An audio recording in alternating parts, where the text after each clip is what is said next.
এভাবে আর চলে না। ভালোবাসলেই শুধু পেট ভরে না, পেট ভরতে হলে খাবার খেতে হয়। আমি আর কতবার বলবো একটা ভালো কাজকর্ম খুঁজে নাও। আমারই ভুল হয়েছে, আবেগে বেশি তোমাকে যে কেন বিয়ে করতে গেলাম, বাবা মার কথা না শুনে সেইটারই ফল ভোগ করছি এখন। আরে আরে, কাজ তো অনেক অনেক করছি, এখন তো কোনো কাজ পাচ্ছি না, কি করব? তুমি এমন করে কেন বলছো? এখন কাজ খুঁজে না পেলে কি চুরি করতে যাব? তোমার যে কথাবার্তা না, শুধুমাত্র ভালোবাসার দোহাই দিতে থাকো।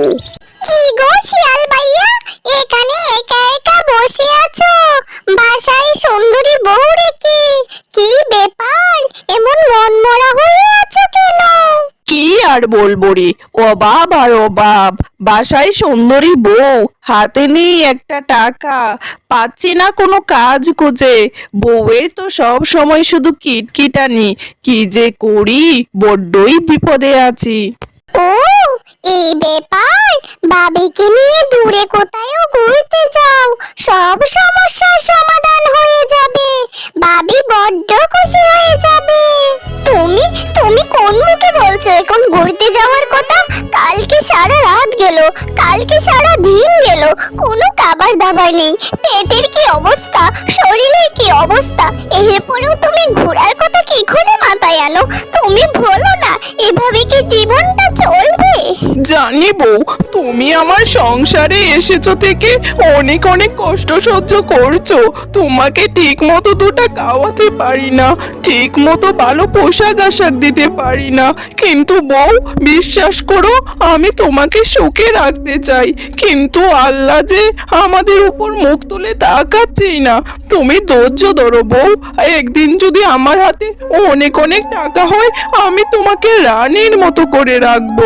আমি তোমাকে বড্ড ভালোবাসি, তুমি অনেক কষ্ট করছো জানি আমি, আমাকে ক্ষমা করে দাও। চলো আমরা দূরে কোথাও থেকে ঘুরে আসি, চলো চলো। হ্যাঁ গো, অবশেষে আমার মনটা ভালোই হয়ে গেল তোমার সাথে এত সুন্দর পরিবেশে ঘুরতে এসে। মাঝে মাঝে মনে হয় আমি পৃথিবীর লাকি মানুষ যে তোমাকে পেয়েছি। বাহ বাবা, খুব সুন্দর কথা বললে। এই প্রকৃতি কত সুন্দর, তুমিও কত সুন্দর, আমারও বেশ ভালোই লাগছে। আমিও পৃথিবীর লাকি মানুষ যে আমি তোমাকে পেয়েছি। শুধুমাত্র অভাবের কারণে সেটা তোমাকে আমি বোঝাতে পারি না। একি এখানে আপনারা কাঠ কাটতে আসছেন কেন? এখানে আপনারা কেন প্রবেশ করেছেন? এইভাবে বনের সব গাছ কেটে ফেললে আমরা কি করে বাঁচবো? আমরা বনের পশুরা কি করে অক্সিজেন নেব? আমাদের বসবাসের স্থান এভাবে কেন আপনারা ধ্বংস করছেন? এখান থেকে চলে যান বলছি, এক্ষুনি যান। হ্যাঁ হ্যাঁ, বনের গাছেরা আমাদের কত উপকার করে, আপনারাও তো সেই উপকার ভোগ করেন। এরপরেও আপনারা নির্বিচারে এভাবে গাছ কাটছেন। আমরা কি বনের সব পশু পাখিদের ডাকবো? আপনাদের কি শায়েস্তা করতে হবে নাকি এমনি এমনি চলে যাবেন?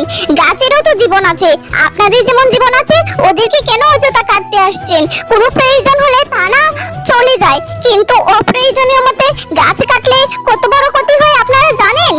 গাছ আমাদের পরম বন্ধু, আর আপনারা কিনা সেই গাছকেই মারতে এসেছেন। আপনারা এক্ষুনি এখান থেকে চলে যান। ঠিক আছে ঠিক আছে, বনের পশুদের ডাকতে হবে না, আমাদের ভুল হয়ে গেছে, আমরা চলে যাচ্ছি। বাবা বাবা, আমি মায়াবী কন্যা, আমি তোমাদের এই উপকার কখনো ভুলবো না। গাছের প্রতি তোমাদের এত ভালোবাসা, আমি সত্যি অনেক মুগ্ধ হয়েছি তোমাদের ভালোবাসা দেখে। কিন্তু আমি তোমাদের কোনো একটা উপকার করতে চাই। তোমরা যে আমাদের উপকারটা করলে, সেই জন্য আমি প্রতিদান স্বরূপ একটা উপকার করতে চাই। বলো তোমরা আমার কাছে কি চাও? না না মায়াবী কন্যা, আমাদের কোনো উপকার লাগবে না। আমরা কোনো উপকারের প্রতিদান হিসেবে এই কাজ করিনি। এটা আমাদের দায়িত্ব গাছদের বাঁচানো, রক্ষা করা, কারণ গাছেরা আমাদের অনেক উপকার করে। আমি শুধু আমাদের কর্তব্যই পালন করেছি। তোমার আমাদের প্রতিদান হিসেবে কিচ্ছু দিতে হবে না। না না, আমরা তোমাদের উপকার করি বলে তোমরা আমার উপকার করেছো, সেটা বুঝলাম, কিন্তু আমি তোমাদেরকে কিছু একটা দিতে চাই। ঠিক আছে, উপহার হিসেবে বলো না, তোমরা কি নেবে আমার থেকে, বলো। ঠিক আছে মায়াবী কন্যা, তুমি যখন এত করে বলছো, তাহলে শোনো, আমরা খুবই গরিব, আমার বউকে আমি দুমুঠো ভালো মতো খাওয়াতেও পারি না, কিন্তু আমার বউকে আমি বড্ড বেশি ভালোবাসি। ওকে আমি সব সময় সুখে রাখতে চাই, কিন্তু আমার কোনো কাজকর্ম টাকা পয়সা না থাকায় আমি ওকে ভালো মতো খাওয়াতেই পারি না।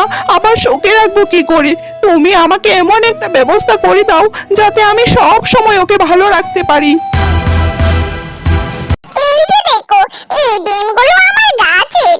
এই ডিমগুলো বিক্রি করলে অনেক অনেক টাকা পাবে তোমরা। সেই টাকা দিয়ে তোমাদের দুঃখের দিন শেষ হয়ে যাবে। আমি তোমাদের উপর খুবই খুশি হয়েছি। তোমরা যেরকম নিঃস্বার্থ উপকারী, তেমন নিঃস্বার্থ মানুষও বটে। তোমাদের প্রতি আমার হাজার হাজার গুণ কৃতজ্ঞতা। ধন্যবাদ তোমাদেরকে আমাদের জীবন বাঁচানোর জন্য।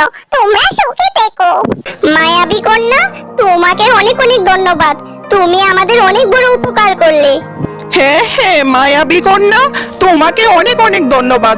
তুমি আমার জীবনের সেরা উপহারটা দিলে। তোমার এই ঋণ আমি কোনোদিনও ভুলবো না। তুমি ভালো থেকো। এরপর তারা দুজনে সেই লাল ডিম বিক্রি করে অনেক বড় লোক হয়ে গেল এবং তারা দুজনেই সুখে শান্তিতে বসবাস করতে লাগলো। আপনাদের যদি আমার গল্পটি ভালো লেগে থাকে, লাইক কমেন্ট সাবস্ক্রাইব করবেন। ধন্যবাদ।